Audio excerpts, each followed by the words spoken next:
पिछले पार्ट में हमने देखा था अकुन ताकेमिची को ड्रैगन की मौत के बारे में बता के बिल्डिंग से नीचे जंप कर देता है। आगे हम देखते हैं ताकेमिची वापस प्रेजेंट में आ चुका होता है। उसकी लाइफ पूरी मैस होने लगती है। भाई 2 हफ्ते बिना बताए काम से गायब रहने की वजह से उसकी जॉब भी चली जाती है और यहाँ उसे एक इम्पोर्टेंट चीज रियलाइज होती है, जितना टाइम वो पास्ट में स्पेंड करता है उतना टाइम प्रेजेंट में भी निकल जाता है। फिर वो सोचता है कि क्या वो फ्यूचर चेंज करने के लिए पास्ट में हिनाता को सब बता दे, पर नाओटो उसे समझाता है कि ऐसा करना रिस्की है, क्या पता वो तुम्हें पागल समझ के तुम्हें छोड़ ही दे, क्योंकि सब लोग इतनी जल्दी उसकी बात नहीं मानेंगे। पर भाई नाओटो तूने कैसे मान ली? फिर नाओटो इन्वेस्टिगेशन करके एक शॉकिंग इन्फो देता है। ड्रैगन की डेथ एक गैंग फाइट में हुई थी 3 अगस्त को और लोकेशन थी शिबुया। और भाई सबसे बड़ा ट्विस्ट, ये डेथ किसी नॉर्मल फाइट में नहीं हुई थी, बल्कि टोक्यो मांजी गैंग एके टोमान के अंदर ही इंटरनल कॉन्फ्लिक्ट में हुई थी। ताकेमिची को यकीन ही नहीं होता, क्योंकि उसने देखा है कि माइकी और ड्रैगन कितने क्लोज हैं। फिर नाओटो बोलता है हमारे पास सिर्फ 2 हफ्ते हैं ड्रैगन को बचाने के लिए, और यही बन जाता है न्यू मिशन, क्योंकि ड्रैगन को बचाना इक्वल सबको बचाना। और भाई यहाँ आता है एक बढ़िया सीन, जब वो पास में कैरो के शॉप में उठता है एक लड़की के नीचे।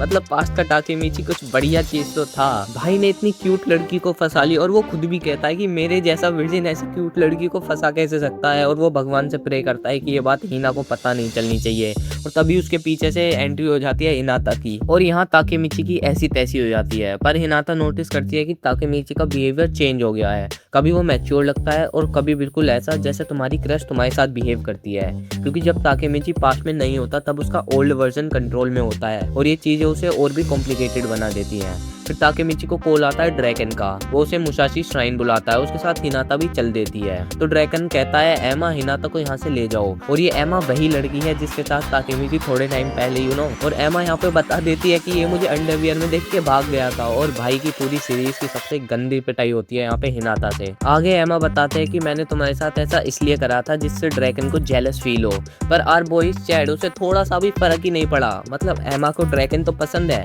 पर शायद ड्रैगन को एमा पसंद नहीं है। फिर शुरू होती है टोमान की मीटिंग, जहाँ एंट्री होती है माइकी की, और जैसे ही माइकी सामने आता है पूरी वाइब चेंज हो जाती है। ये होती है रियल लीडर वाली एंट्री। यहाँ हमें पता चलता है कि एक दूसरी गैंग के बारे में जो है मोबियस, और उन्होंने टोमान के एक मेंबर पा के दोस्त के साथ बहुत बुरा किया है, उसकी गर्लफ्रेंड को उसी के सामने जिस वजह से अब दोनों गैंग के बीच में वॉर होने वाली है।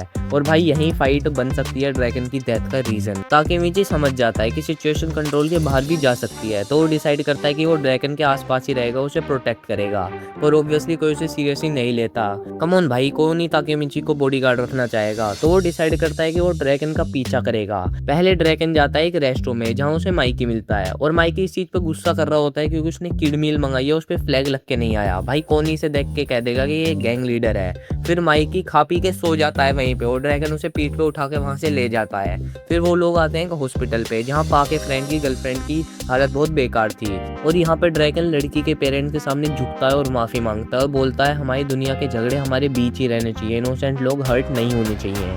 और भाई यहाँ क्लियर हो जाता है कि ड्रैगन एक अच्छा इंसान है, और वो माइकी को बैलेंस करता है। और तब ताकेमिची को समझ आ जाता है कि ड्रैगन है माइकी का कंट्रोल, और यही रीजन है कि फ्यूचर में सब बिगड़ गया, क्योंकि ड्रैगन की डेथ के बाद माइकी पूरा चेंज हो गया था।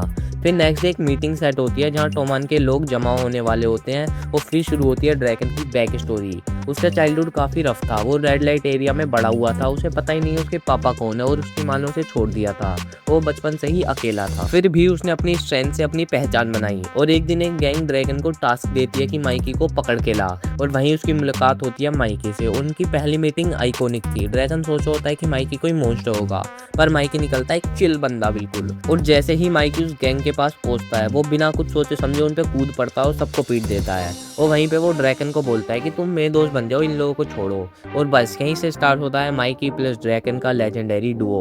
और फिर हम प्रेजेंट में वापस आते हैं, जहाँ ताकेमिची और नाओटो ओसुनाई से मिलने जाते हैं, जो मोबियस का लीडर है। और यहाँ में पता चलता है कि ड्रैगन की डेथ मोबियस ने नहीं की, बल्कि किसी टोमान के मेंबर ने ही ये किया था, और मोबियस वर्सेस टोमान फाइट सिर्फ एक ट्रैप है। अब ताकेमिची समझ जाता है कि अगर ये फाइट हुई तो ड्रैगन पक्का मर जाएगा, इसलिए वो सीधा माइकी और ड्रैगन के पास जाता है, उन्हें रोकने की कोशिश करता है। और ऑब्वियसली कोई उसकी बात सीरियसली नहीं लेता।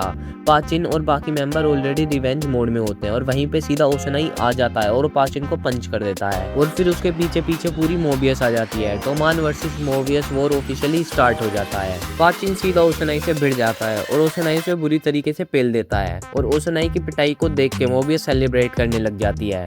पर कहते हैं ना कि don't celebrate too early. Mikey आराम से आता है ओसुनाई के पास, और बस एक किक सिर्फ एक किक और ओसनाई का खेल खत्म। भाई माइकी इज बिल्ट डिफरेंट। आगे हम देखते हैं कि पा गुस्से में आके ओसनाई को स्टैब कर देता है और वहीं पे पुलिस आने वाली होती है। पूरी गैंग पैनिक में आ जाती है, सब वहां से भाग जाते हैं, पर पा खुद को पुलिस के हवाले कर देता है। और फिर ताकेमिची की आंख खुलती है सीधा हॉस्पिटल में। और अभी तक हम सोच रहे थे कि ताकेमिची की किस्मत कितनी बेकार है, पर बड़ी वेक्स अप और वो अपने हाथ फैलाता है उठ के, और उसके हाथ में आ जाता है वाटरमेलन, वो भी एमा के। फिर ताकेमिची एमा से पूछता है कि बाकी लोग कहाँ हैं, तो वो बताती है कि माइकी और ड्रैकन के बीच में फाइट शुरू हो गई है। और ये बताते हुए वो रोने लग जाती है ताकेमिची की गोद में अपना सर रख के। और वहीं पे हिनाता आ जाती है और उसे देख के तो कुछ और ही लग रहा था कि यहाँ पे कुछ और ही चल रहा है। और ताकेमिची की हॉस्पिटल में ही बढ़िया सुताई हो जाती है। फिर हम आते हैं ताकेमिची के घर पे, जहाँ उसने एक 2000 पीसेस की पजल को पूरा करा था। फिर उसके दोस्त उसके घर पे आ जाते हैं उसके हालचाल लेने। उसके दोस्त मुझे बताते हैं कि टेंशन मत ले, ये दोनों नॉर्मली फाइट करते हैं जैसे हमेशा करते हैं। तभी वहाँ पे ड्रैकन आ जाता है ताकेमिची के हालचाल लेने। फिर वो सब लोग वाटरमेलन पार्टी करते हैं। ताकेमिची पूछता है ड्रैकन से कि ओसनाई कैसा है, पा का क्या हुआ, तो बताता है ओसनाई जिंदा है और पा को 1 साल लगेगा अभी बाहर आने में। फिर ताकेमिची माइकी के बारे में पूछता है और भाई ड्रैकन उसकी पजल में हाथ मारता है और कहता है कि उस बेवड़े के बारे में मुझसे मत पूछ। फिर ड्रैकन वहाँ से जा रहा होता है, पर ताकेमिची के घर के बाहर खड़ा होता है माइकी, और ये दोनों लड़ने लग जाते हैं कि तू ताकेमिची के हालचाल लेने क्यों आया जब ताकेमिची मेरा बेस्ट फ्रेंड है।